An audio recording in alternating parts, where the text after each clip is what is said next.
What makes LeanTakt's virtual training different from other lean construction courses? Well, I'm glad you asked that question. First of all, we don't just talk about Last Planner. We don't just talk about Scrum.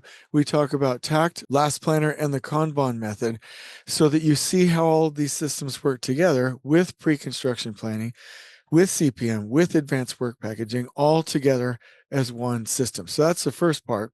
The second thing is, instead of giving theory with really awkward looking presentations, we literally pull it together with beautiful visuals, real-time examples, and the most important difference is we don't just talk about it in the training, you do it and it's muscle memory, right? You have created a macro level tech plan, you've done a pull plan, you've done the optimization, and you leave knowing how to implement on your project. So it's literally hands-on. It's not just taking a training. It's not theory, it's application. That's what makes us different. I hope you've enjoyed this video. On we go.